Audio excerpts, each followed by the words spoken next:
Hey guys, this is Savannah from earthandwater.co. Let's talk today about developing a routine. And I want to start off with saying that developing a routine is going to change, okay? It's fluid like everything else. One thing is going to work for a while until it doesn't work, and then you're just going to have to rework it and find a different one. And that's what a lot of people don't understand going into it. And then they get frustrated when, they'll do something consistently for, a month, 2 months, 3 months, whatever. It's working for you. You're getting it done. It's going. And then suddenly it's not working anymore for various reasons.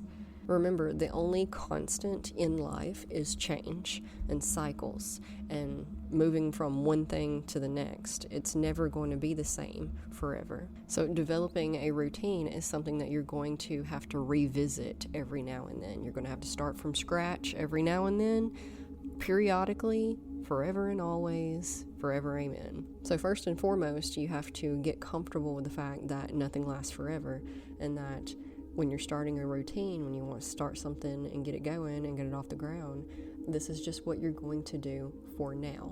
This is how it's going to be for now. This is what's working for me right now. It will change. It will inevitably change. Life is going to get in the way. Routines are going to get messed up. Schedules are going to get changed. Coming into things with like the body is especially what we work on towards routines most of the time. Something may work out for you really well for a really long time, and then one day you wake up and your body's like, nope, I'm done with that. Find something different, and then you're not going to be able to do that thing for a long time. It's okay, because life is fluid and we are fluid.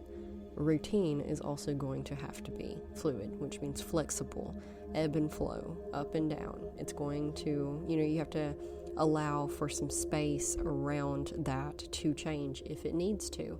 Nothing's like a box, right-angled and hard and cornered, clear-cut, black and white. Everything is a spectrum. And you really have to gain hold of the idea of that so that when things inevitably change, because they will eventually at some point, always, you're not met with a shock, okay? We get really bad about falling into this box. Okay, so let's see, what's a good routine? Say you've decided to drink lemon water every morning upon waking. Great, good job.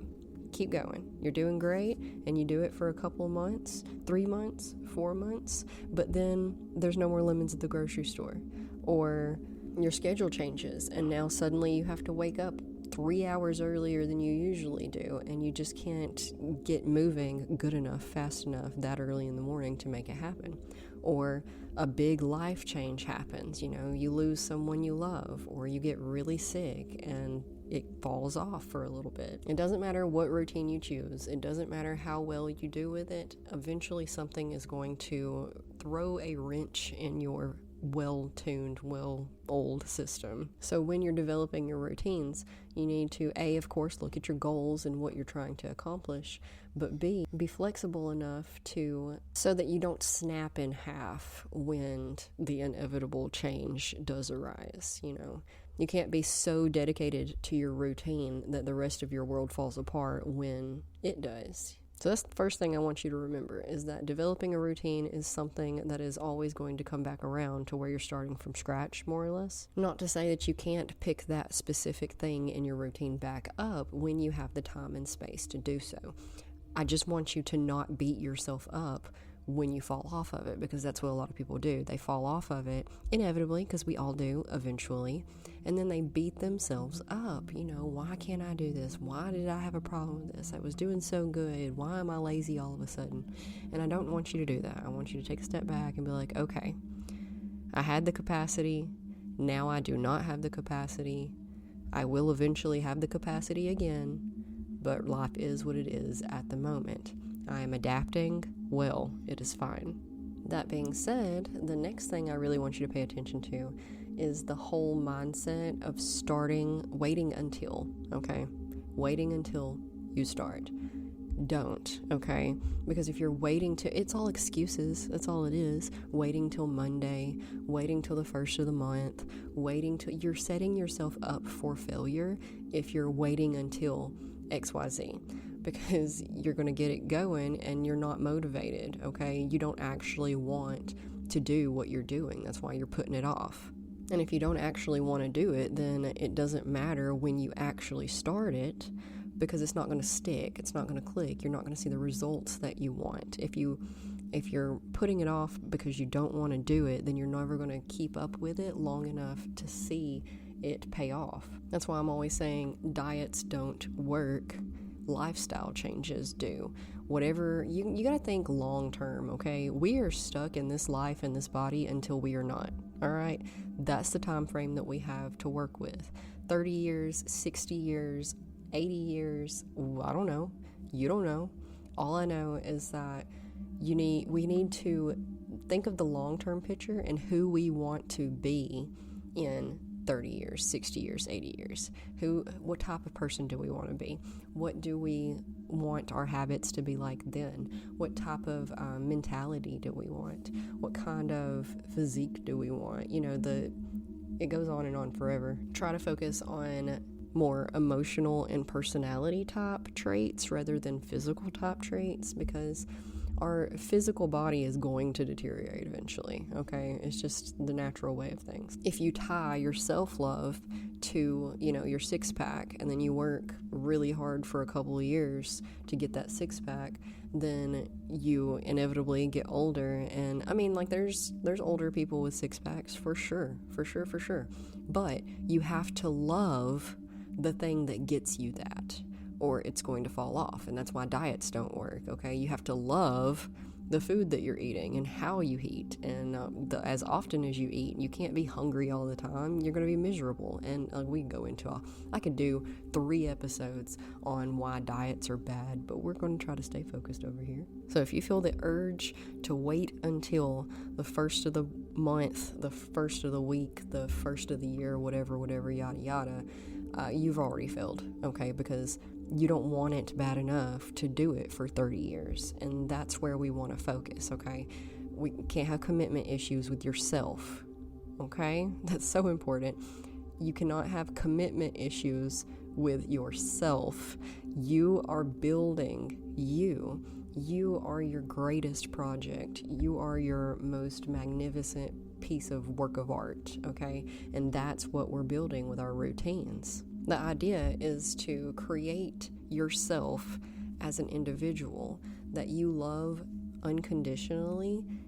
Maybe not so much now, okay? A lot of us, it's a journey. It's a whole path. A lot of us do not start out loving ourselves at all. And that's exactly what we're trying to build towards. We want to love ourselves in 30 years.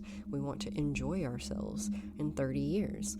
We want to have interests and hobbies and keep our physical and mental strength at peak level just enough so that we can enjoy those things. So for one, you have to figure out who you want to be in 30 years.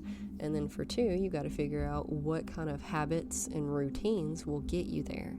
1% at a time, all right? We're not looking for big leaps and bounds, because oftentimes those are unsustainable. We're looking for sustainable routines. Can I drink just a little bit more water? Can I stand just a little bit longer today than I did yesterday? Can I make a little bit healthier meal choices today than I did yesterday? Every day we are presented with a series of decisions we have to make, and the only sustainable pattern and routine really is trying to make good or better decisions today than we did yesterday.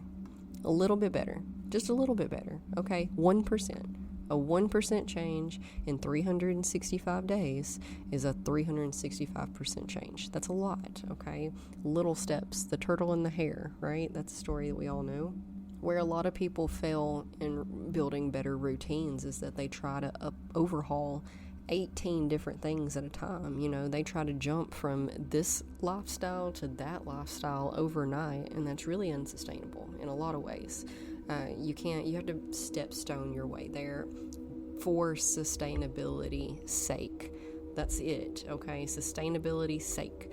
Pushing yourself every now and then is great. You got to figure out where your boundaries are so that you can know how to adjust and keep yourself healthy and at peak performance. But the only way to build an unshakable fortress is brick by brick, right? You got to lay one brick down and get it all solid and cemented in before you can add another brick.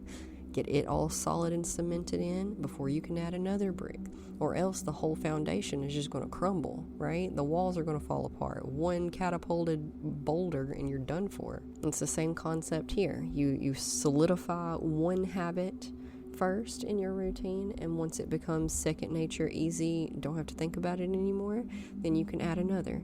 And brick by brick, you build yourself into who you have always desired to be.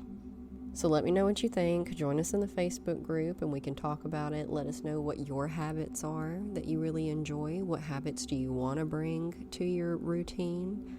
Habit A I can present to you is something that I love habits that you don't have to get tools or buy something or find time for or anything like that.